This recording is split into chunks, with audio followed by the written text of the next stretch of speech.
تحكوا لي شغله واحده مش منيحه على جوازكم. يلا اليوم رح نعمل معمول لأول مرة بحياتنا. حديث اليوم رح يكون كيف تعرفنا على جوازنا. يلا ميومه بلشي. قصتي بلشت من 11 سنة لما كنت زيارة بلندن، وكان في واحد عم بدور على عروس، يدور ويدور وما عم بيلاقي، مع انه كنت مبشعنة يعني ما بعرف شو شاف فيي. كان بوقتها عمري 19، لابسه بيجامه وربط شعري كعكه. وقتها قديش تقلت حالي وما شلته من ارضه، وبوقتها كان عيد ميلادي نفخت الشمعة وقلت ان شاء الله يحكي معي. شو عن جد او شو؟ والله عسل.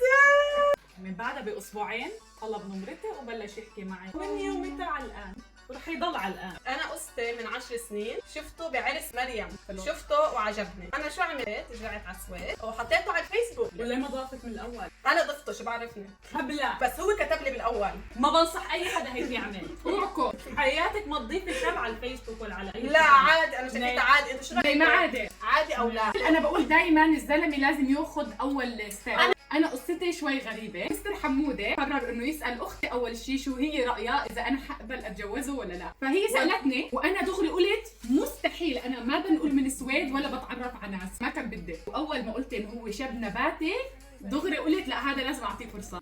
اعطيته فرصه وفرجة احلى صوره منه وحبيته. في وحده مره قالت لي انه الجواز مثل البطيخه، تعيتي طلعت حمرة حمرة حمرة مع شوي بزر. وإسا ما زلنا فتنا بهذا الموضوع. كنت تحكوا لي شغله واحده مش منيحه على جوازكم. يلا سرسر كثير على الاولاد، على الامراض. ندى شيء بقول انه كثير مكركب، يعني بكب اغراضه وين ما كان بالبيت. مثل كل الرجال، يعني مكركب وما بسمع. انت انه كثير بيتوتي ووين ما بدنا نروح بدي اقعد اقنعه. بحب انا بيته كثير. شوفوا محلاها عم تطلع.